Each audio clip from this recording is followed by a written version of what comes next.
Hello, Professor. My name is Nathan Sexton. This is my Lab 2 assignment for circular motion for Physics 101.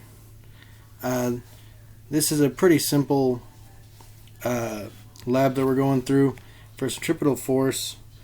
Going through, we have a pretty easy lab setup to do, but first we're going to go through the materials.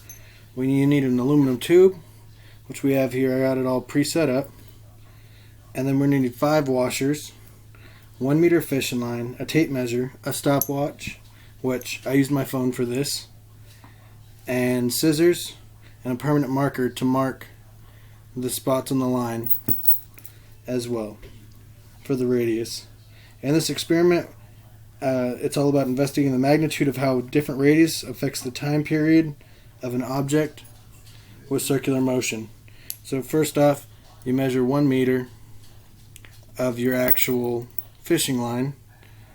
It's then going to have a single washer tied to one side, and that's going to go through the metal tube, and then 4 washers are going to be tied to the other side. And then a mark with a permanent marker, 0.25 meters from the point of the single washer. And then the tube will be held vertically and go through, and then it's just from there a spin. As you can see, the radius goes up until we actually hit our point on the tube. And then as it slows, we're going to see the 4 washers, due to gravity, bring everything back down as everything starts to slow.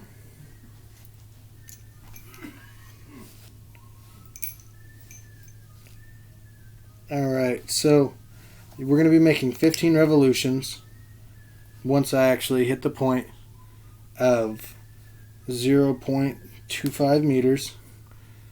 15 revolutions from that time. And once we get that, that'll allow us to get our actual period. And then we'll go from there, get our expected value, and then do a percentage error. After that, we're going to go through and try this again at 0.40 meters and 0.15 meters. Let's see. So from here, that's a pretty basic overview of how this experiment works. What we're testing for, and we'll go into, is centripetal force and how it acts on an object, and the circumvallent motion when it's going towards the axis of rotation. So this can be seen as F of C equals mass velocity squared over the radius.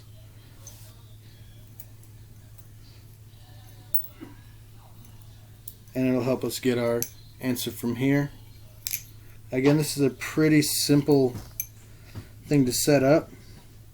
This does have room for error as far as measurements here, or where you actually mark on your string coming down, anything like that. Or I actually had to have my wife go through and retry it a couple times, because when you're going through, there's a chance of not stopping it in time and getting either too many or too little when it comes to the actual amount of revolutions. So going through, when it comes to this experiment as well,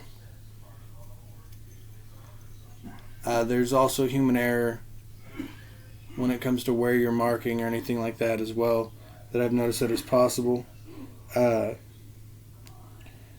Or there's also the mathematical computations you can mess up as well when it comes to this, or even not reaching your complete space when it comes to the actual number itself. On the axis of rotation,